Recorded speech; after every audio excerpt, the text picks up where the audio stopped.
Hello everyone. आज हम इस वीडियो में डिस्कस करने जा रहे हैं यूपीएससी ने एक नई पोस्ट निकाली है। एडवर्टीजमेंट नंबर है बच्चों 2 2025 का। यूनियन पब्लिक सर्विस कमीशन में एक पोस्ट के लिए अप्लाई कर सकते हैं आप ऑनलाइन। ठीक है, कौन कौन अप्लाई कर सकता है, किस तरह की पोस्ट है, कंप्लीट डिस्कस करेंगे इस वीडियो के अंदर। सबसे पहले ये वैकेंसी जो निकाली है एक लेक्चरर की पोस्ट की वैकेंसी है बच्चों, और ये है Burmese language in ministry of defence new Delhi में। ये के लिए पोस्ट खाली अप्लाई ऑनलाइन यूपीएससी इसका पेपर कंडक्ट करेगा। यूपीएससी की वेबसाइट पे जाके आप ऑनलाइन इसके लिए अप्लाई कर सकते हैं। सिर्फ एक ही पोस्ट के लिए ये एडवर्टीजमेंट आई है। ठीक है, सिर्फ एक वैकेंसी है, वो भी जनरल कैटेगरी की। ठीक है, सबसे पहले ये समझ लो। उसके बाद है कि ये पोस्ट है किसके लिए, पर्सन विद डिसेबिलिटी। जिस मेल या फीमेल के पास, जिस कैंडिडेट्स के पास पर्सन विद डिसेबिलिटी का सर्टिफिकेट है, वही इसके लिए अप्लाई कर सकता है। वो भी वैलिड आपके पास सर्टिफिकेट होना चाहिए। और अनरिजर्व्ड सिर्फ एक पोस्ट के लिए अप्लाई कर सकते हैं। ये सारी कैटेगरीज यहाँ पर मेंशन की हुई हैं। ठीक है, ये नोटिफिकेशन आपको यूपीएससी की ऑफिशियल वेबसाइट से मिल जाएगा। पे स्केल जो रखा गया वो है लेवल 10 इन द पे मेट 7th पे कमीशन के हिसाब से लेवल 10 की आपको सैलरी मिलेगी। एज है 35 ईयर्स फॉर अनरिजर्व्ड कैटेगरी, मतलब कि 35 ईयर्स एज होनी चाहिए मैक्सिमम। ठीक है, क्वालिफिकेशन क्या रखिएगा आपके लिए, क्वालिफिकेशन है master degree in Burmese language from recognised universities. मतलब कि आपका एमए होने चाहिए, वो भी बर्मीज लैंग्वेज की। जिसके पास एमए है वो उसके लिए अप्लाई कर सकता है। सेकंड, कैंडिडेट्स के पास ना डिप्लोमा भी होना चाहिए। Internship in Burmese discipline consider if they hold master degree in any discipline with English as medium of instruction. ये वाला आपके पास डिप्लोमा होना चाहिए। एक्सपीरियंस भी मांगा कि 1 ईयर एक्सपीरियंस इन टीचिंग और translation from Burmese language to English और हिंदी एंड वाइस वर्सा। आपके पास 1 साल का डिप्लोमा होना है, 1 साल का एक्सपीरियंस होना चाहिए, जिसमें आप बर्मीज लैंग्वेज को कन्वर्ट करोगे, जिसमें ट्रांसलेट करना इंग्लिश में, हिंदी में, किसी अदर लैंग्वेज के अंदर। ठीक है, डिज़ायरेबिलिटी रहेगी PhD in Burmese language from A university. मतलब ज़्यादा प्रेफरेंस उस कैंडिडेट्स को दी जाएगी जिसके पास पीएचडी होगी बर्मीज लैंग्वेज की। Note the qualification are relaxed at the discretion of the UPSC for the reason regarding writing in case of candidate otherwise well qualified। तो ये सारा जो आपकी पोस्ट का ना फाइनल डिसीजन किसके पास है, यूपीएससी के पास है क्वालिफिकेशन को लेकर। ड्यूटीज क्या करना है, आपको काम क्या करना है, टू टीच करना है foreign language to a very high standard including the internship standard. मतलब हाई जो फॉरेन लैंग्वेज होती है ना हाई स्टैंडर्ड की, वो आपको टीच करनी है। ठीक है, setting of question paper for various examination. अलग अलग जो पेपर होते हैं उनके लिए पेपर सेट करना है अलग अलग एग्जामिनेशंस के लिए। Other the post is permanent general, यार ये परमानेंट पोस्ट है बच्चों, कोई कंट्रेक्चुअल बेस की पोस्ट नहीं है। पर्सन डिसेबिलिटी की और ए गैजेट की पोस्ट है, नॉन मिनिस्टर लेवल पे। पोस्ट कहाँ पर होगी, न्यू दिल्ली में। And any other condition the candidate recruited to the post will be governed covered by the new pension scheme. ठीक है, कैंडिडेट से recruited to the post for the governed covered by new pension scheme के हिसाब से। ठीक है, ये है vacancy number 1 vacancy for the post और lecturer French language foreign language. जो वैकेंसी है वो कौन सी थी, किस में कन्वर्ट करना था, फ्रेंच लैंग्वेज में। ठीक है, एक वैकेंसी मैंने आपको समझा दी जिसमें आपको बर्मीज लैंग्वेज में कन्वर्ट करना था एक पोस्ट के लिए। एक पोस्ट और है इसमें खाली, जिसमें आपको किसके लिए लेक्चर चाहिए, फ्रेंच लैंग्वेज में चाहिए। ठीक है, फॉरेन लैंग्वेज में चाहिए फ्रेंच लैंग्वेज। ये भी बच्चों, ये भी कैंडिडेट्स जितने वीडियोस देख रहे हैं सिर्फ एक ही पोस्ट है, ये भी डिसेबिलिटी के लिए पोस्ट है, और इसमें आपको कन्वर्ट करनी है फ्रेंच लैंग्वेज के। ठीक है, वो बर्मीज लैंग्वेज की पोस्ट थी। इसका पे स्केल एज सेम है, क्वालिफिकेशन इसकी सेम है, लेकिन उसमें बर्मीज चाहिए थी, यहाँ पर फ्रेंच चाहिए। इसमें भी एक्सपीरियंस 1 साल का आपको चाहिए फ्रेंच लैंग्वेज को कन्वर्ट करने का। ठीक है, डिज़ायरेबिलिटी जिसके पास पीएचडी होगी उसको ज़्यादा प्रेफर किया जाएगा। ड्यूटीज़ क्या है कि फिर हाई लेवल के स्टैंडर्ड को वो ट्रेनिंग देनी है, अलग अलग पेपर सेटअप करने हैं। हेडक्वार्टर ये भी दिल्ली की पोस्ट है। पेंशन आपको 2004 के रूल के हिसाब से मिलेगी।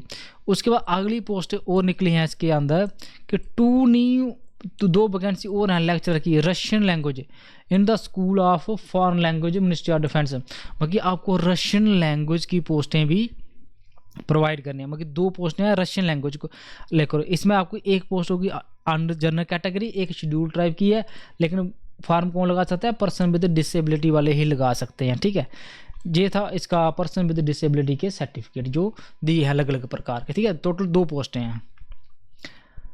पे स्केल आपको वो भी 7th पे कमीशन मिलेगा। मैक्सिमम एज है अनरिजर्व्ड की है कैंडिडेट 35 ईयर्स एज गाइज तो शेड्यूल ट्राइब्स की है 40 ईयर्स, ठीक है। एजुकेशन क्वालिफिकेशन भाई मास्टर डिग्री चाहिए रशियन लैंग्वेज में, एंड 1 साल का आपको एक्सपीरियंस चाहिए जिसमें आप रशियन लैंग्वेज को कन्वर्ट करोगे इंग्लिश या हिंदी में।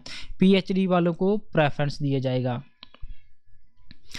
उसके बाद आपको ड्यूटीज़ क्या करनी है भाई, फॉरेन लैंग्वेज में टीचिंग करवानी है, पेपर सेट करने हैं। आज ये भी हेड वर्ड का दिल्ली की पोस्ट है।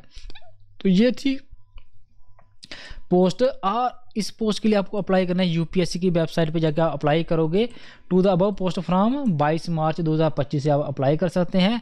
एंड आप फॉर्म की लास्ट डेट है कैन जितने भी आप गाइस देख रहे हैं 10 अप्रैल 2025 को, ठीक है। 10 अप्रैल 2025 को इसकी लास्ट डेट है। पर्सन विद डिसेबिलिटी सर्टिफिकेट होना चाहिए, वो भी वैलिड, ठीक है। उसके बाद आ गया कैटेगरी वाइज, मैंने सब बता दी कि सब जनरल कैटेगरी, सिर्फ एक पोस्ट ही रशियन वाली शेड्यूल ट्राइब की पोस्ट थी उसमें। और नीचे देखते हैं हमें इसको में क्या क्या देखना है, ठीक है। जो हमारे इंपॉर्टेंट का वो हम देखते जाएंगे। उसके बाद नेक्स्ट देखते हैं सिटीजनशिप, कौन कौन इस फॉर्म को अप्लाई कर सकता है। Indian citizen, Nepal, Bhutan, Tibet refugee, ठीक है।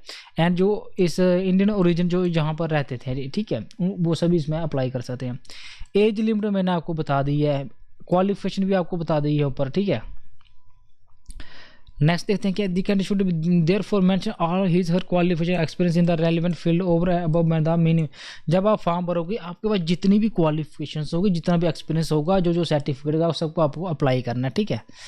क्या वो अप्लाई करना है, देखो the category wise minimum level of suitability interview होगा इसका, respective of whether the selection is made only by the interview और recruitment test allowed by interview unreserved. इसका सिर्फ और सिर्फ बच्चों क्या होगा, इंटरव्यू होगा आपका, ठीक है। कौन कंडक्ट करेगा, UPSC कंडक्ट करेगा, इंटरव्यू होगा आपका। जो इररिस्पेक्टिव ना वेदर द सिलेक्शन में only by interview recruitment. Unreserved वाले के और कोई अनरिजर्व्ड है 50 नंबर, OBC 45, शेड्यूल ट्राइब, इसका आपका क्या होगा, सिर्फ और सिर्फ इंटरव्यू के बेस है जी, विदाउट पेपर हो आपका होगा। In case the selection is made by recruitment test followed by interview, candidate will have to achieve minimum level of suitability in respect category at the interview stage. अगर आपका interview के बाद आप उन्होंने recruitment test लिया तो तब भी आपको मिनिमम क्वालिटी लेवल आपके पास रिक्रूटमेंट में नंबर होने चाहिए इंटरव्यू में, उसके बाद आपका पेपर हो सकता है। फीस कितनी है बच्चों, जितने कैंडिडेट्स आप देख रहे हो ना, तो 25 रुपये लगेगी। Candidates except female schedule are required to pay 25।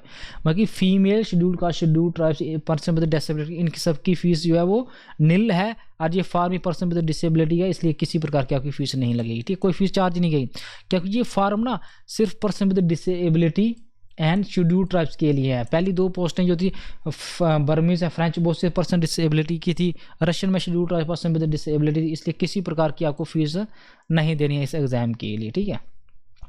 Application with the prescribed fees, ये भी हो गया, फीस का हो गया। फीस एक बार पे कर दी ना रिफंड, लेकिन आपको देनी ही नहीं है। कंसेशन या रिलैक्सेशन आपको रूल के हिसाब से मिलेगा। अब देखते हैं इसको थोड़ा और उसको स्क्रॉल डाउन कर रहे हैं कि आपके इम्पॉर्ट के लिए facility to scribe can appearing in recruitment test to person with disability, उनको हर एक तरह की फैसिलिटी UPSC की तरफ से दी जाएगी।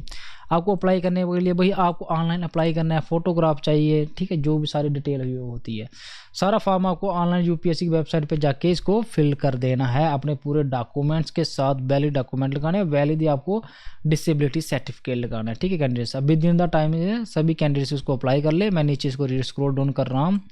Commission from any examination held by the central government form and employment. हम अपने इंपॉर्टेंट का देखते हैं और क्या कोई समझने हमारे आपको बताने लायक कुछ और नीचे होगा तो मैं इसको दिखाऊँ। इन केस ऑफ मैरिज या वुमेन और किसी औरत की शादी हुई है तो हस्बैंड का क्या लगेगा, पासपोर्ट शोइंग लगेगा। आफ्टर मैट्रिक और किसी ने अपने 10th के बाद या मैरिज के बाद नेम वगैरह चेंज किया तो आपको वो सर्टिफिकेट लगाने, ठीक है। नेम चेंज करा है तो उसका सर्टिफिकेट भी आपको शो करना है। अदर इन्फॉर्मेशन सारा हो गया। तो ये है इसकी पूरी detail. Mobile phones are ban होंगे in the UPSC examination under hall. तो ये सबको पता है कि UPSC के पेपर में आप मोबाइल फ़ोन कंप्लीटली क्या होते हैं, बैन्स होते हैं। तो ये था पूरा जो पोस्ट आई हैं UPSC की नई पर्सन विद डिसेबिलिटी कैंडिडेट्स के लिए। तो जितने ये वीडियोस देख रहे हैं, चैनल को और कोई कमेंट आपका डाउट है तो कमेंट करें, चैनल को सब्सक्राइब करें, वीडियो को सभी दोस्तों को भी शेयर करें।